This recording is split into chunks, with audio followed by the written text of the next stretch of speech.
I hit the button. I hit the fucking button. Next comic, give it loud for everybody for Anthony Eugenio. We're up your next comic. Very funny. Wayne Russell, everybody. Welcome to the Open Mic Pain with Anthony and Wayne. Why, hello, everybody, and welcome to an Open Mic Pain with Anthony and Wayne. I'm one of your hosts, Anthony Eugenio, here with my co-host, Wayne Russell. How are you doing, Wayne? I am doing wonderful, Anthony. How the fuck are you? Well, I'm very excited to get back on stage, because this is a Mic of the Week, everybody, and we are going to the wonderful... You've been out of... Oh, go ahead. You've been out of commission. Yes. Yep, had a baby. So I'm back now, and we're going to 603. Is it Bar and Grill? Is that what it's called? 603 Bar? I believe it's Bar and Grill, yeah. Lovely. And Manchester. So we've known our parts around Manchester, been there a couple different venues now, Strange Brew and Clemento's. So this will be our third Manchester venue. How you feel about it? I feel good. This is one I've had my eye on. They have an interesting flyer that plays music when you look at it.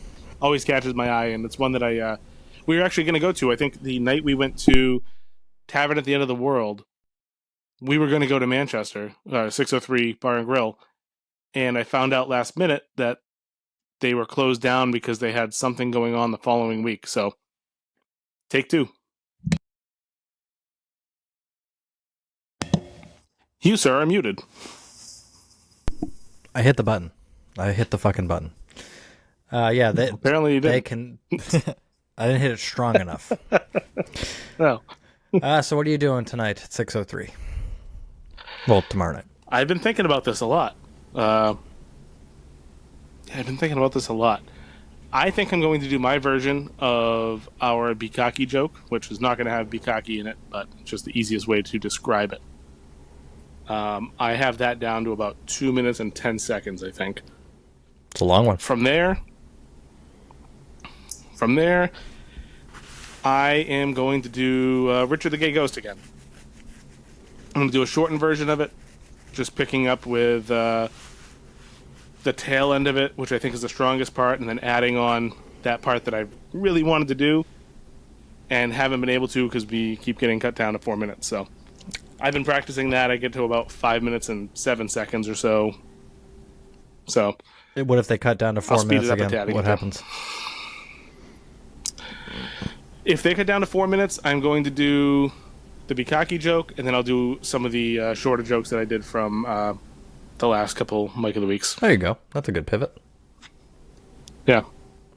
So me. Yeah, I could do like 4 or 5 of those to get down another 2 minutes or whatever. That makes sense. How about you? Yeah, so I haven't... I've been thinking about it a little bit, but I've also been not sleeping and taking care of 2 infants. So I'm a little tired. But... Yeah, I wanted to talk to you about that, by the way. Yeah, we'll get into it, that's for sure. I feel like your priorities have shifted a little bit, and I'm not too keen on it. Yeah, I know. I know you'd be a little jealous bitch about it. Everybody's worried. They're like, is Wayne going to be upset that you guys can't hold hands all day? I am upset. This sucks. Much rather do that. I hid this from you, but we got an email from the cocksucker booker. Very surprised that we weren't actually gay. Oh, so. Yeah, he was. He was quite surprised about that. Yeah, so for the only really big goal I have for this week is I wrote a joke called Discharge about having a baby. It was just like what I thought the most interesting part of having a kid was during that process. So it's raw. I don't know if it's going to be, so much funny. It's kind of a quicker joke, but I'm going to work it into a few of my other ones. I think I might do like a Planet Earth into trying to have a girl into Discharge and try to get all those into one setup. That'd probably be like a 3-minute joke. And then I can throw in prison or California sober to close it out. That might be one. I got to try it, but I think that would work well. Yeah, I wanted to ask you about that. We've talked a little bit, but we haven't talked face-to-face, I don't think, since you had the baby. Or I should say Ari had the baby. How was that experience looking at it through the eyes of somebody who's always looking for material. Obviously, you wrote a joke about it, but was it different than the first time? You know, when you had your first child. Yeah, I'm sure making jokes wasn't the top of your list, but I'm sure this time the baby took back seat and jokes took first. yeah, front. yeah. I call it inappropriately comfortable, and that's what I got this time. So the first time I had a kid, I was quite scared and was not cracking jokes. This time, I was cracking so many jokes that they had to give me like the hey. This is a major abdominal surgery. Stop making fucking jokes. I couldn't. Did they really say?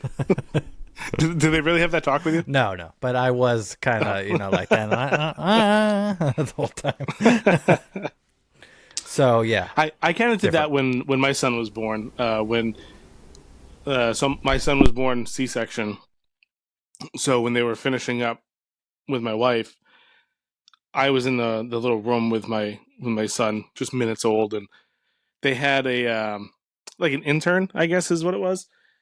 And she was in that room, and they were like, "Hey, do you mind if she just kind of observes?" I'm like, "Yeah, no problem." I'm like, "This is awesome. I got my kid." And the nurse had left for a minute, and the intern had said to me, "He's really adorable." I was like, "Thanks, I think so, but you don't have to lie to me because I know all babies are fucking ugly to everybody other than their parents. They look like aliens." And she was like horrified. She was like, "Oh." Yeah, I mean, even two parents when they first come out, it's a potato no matter how, what angle you turn the camera on it, unfortunately. But, months to years later, it will be a real person. Someday. Yeah, I feel like when a baby first comes out, for someone to say, "Hey, it looks like you," it's like, "Fuck you." Yeah. Exactly.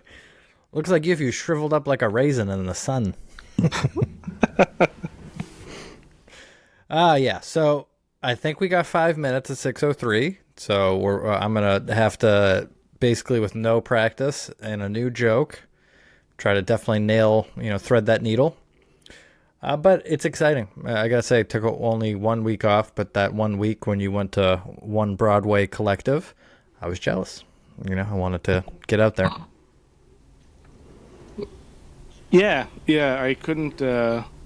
I don't think I've taken a week off since I went to Japan. So I did one, and then I had like 2 or 3 weeks off, and then I just once a week. Sometimes a couple of them we did twice, but yeah, the only one that you missed was when I went to England. You couldn't get on the coffee and cotton list.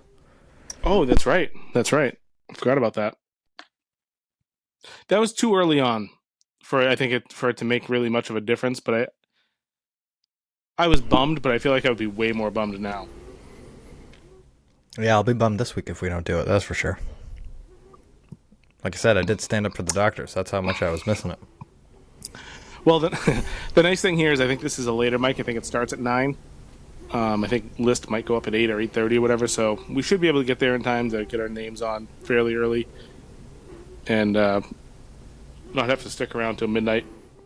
Well, I hope not. I'd like to stay around and watch some of the comics, but on a work night when you're going up at 11:30 and then not getting home until 12:31, it sucks.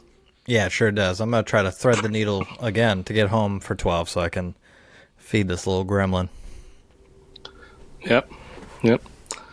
So we've talked about where we're going to be, what we're going to do, and there's not much else to say about Manchester other than if you don't see us tomorrow, you know where we were supposed to go, so we're probably murdered in a parking lot somewhere in Manchester.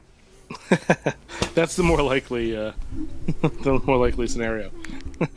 The Occam's razor. It's the simplest solution if we go missing. Okay, everybody. So that is it. We will see you there on another step for the quest for laughs. That's right. It takes an unsuspecting bee, lures it in with its beautiful colors and its perfumous smell, and once that bee gets close enough, boom, stealth facial. Right? That's like escaping from Alcatraz and getting eaten by sharks, like immediately. The sharks also did that. I think if guys realized that in order to have kids, they have to come on open space, they wouldn't want to do it anymore. Unless. I was like, what? Luckily, Bear passed away. His legacy will live on. He's touched a lot of people's lives. Most notably himself. Yeah, Thank you. Do you think that I could come looking at your face?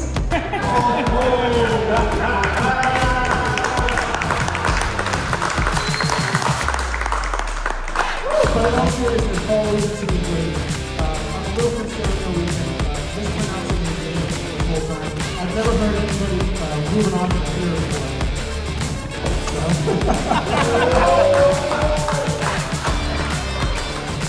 Every time.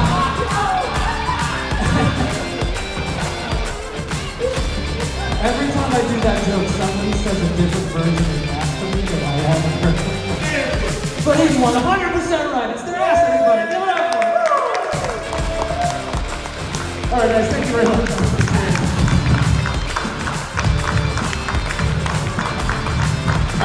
That's my time, everybody.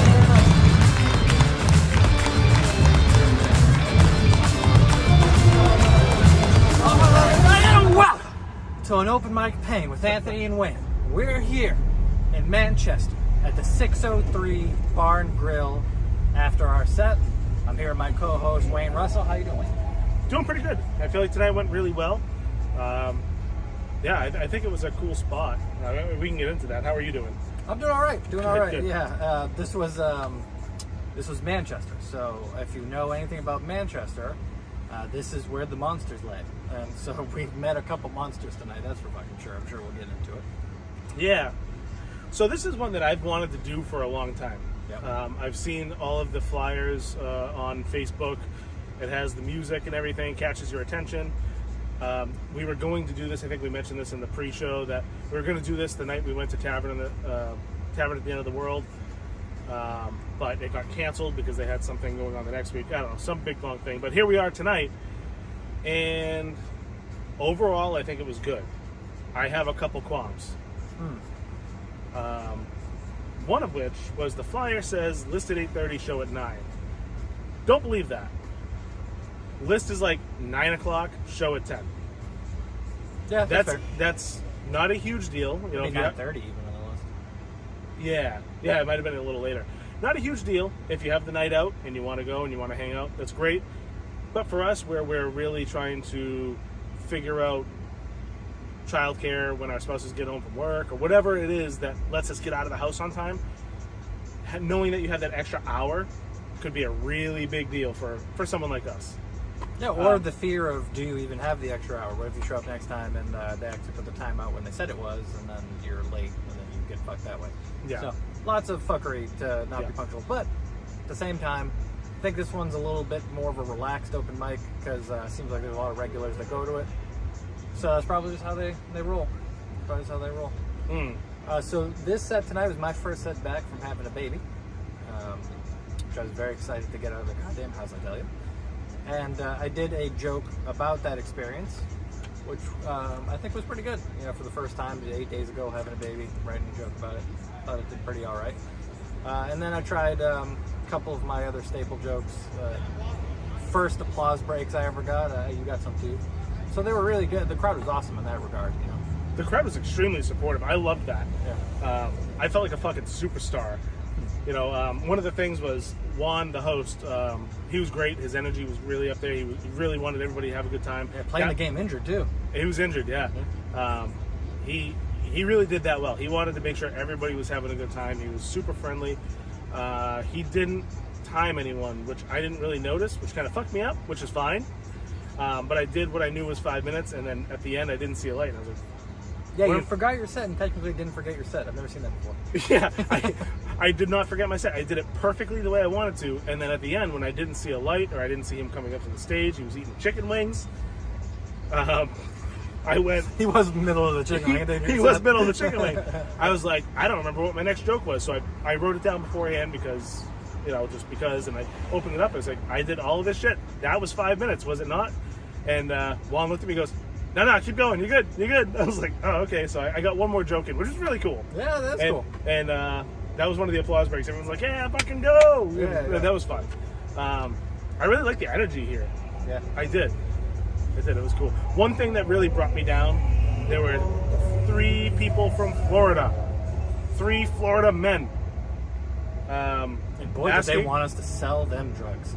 One asked me for heroin, the other one asked me for comedy tips, and both of them talked during Anthony and Justin's set to me. So I missed some of their sets. I can't wait to watch the video. Hopefully none of that bled over into the video because they were fucking loud. That's nothing against the mic. That's nothing against the venue. That just happens. But unfortunately, it happened to me. Yeah, that's how I feel about that. I was kind of upset about that. But Yeah, one of them kept trying to tell me he wasn't a cop. And he's like, come on, man, I'm not a cop. You can sell me drugs. And I was like, listen, man, you tell me where the heroin is. Because you seem to be a little bit more schnauzered to that scent.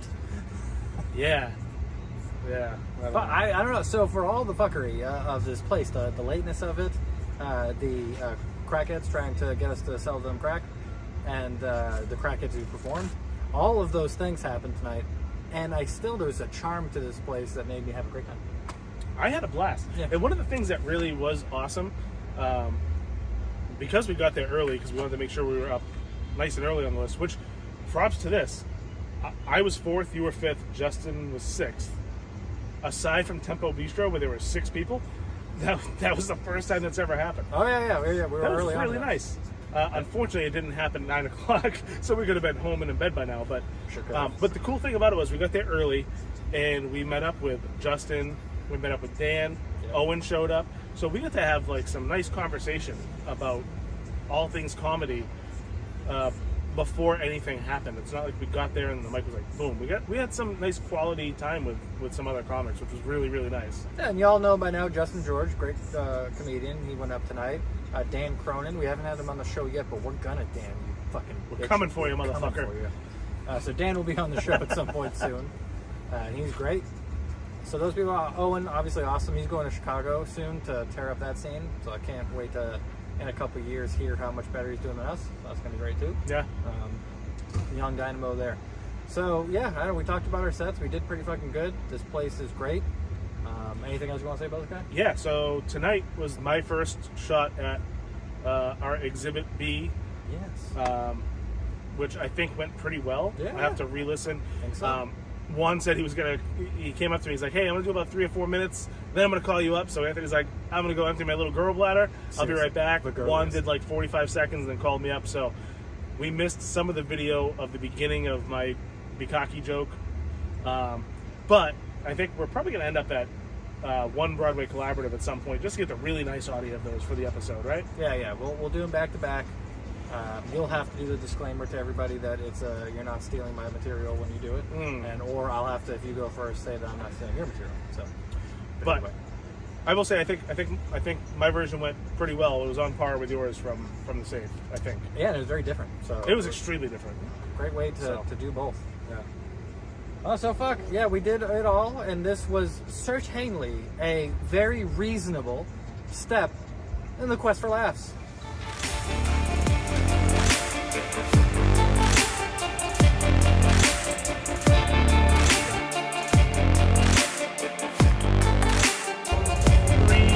From Florida, 3 Florida men. And boy, did they want us to sell them drugs.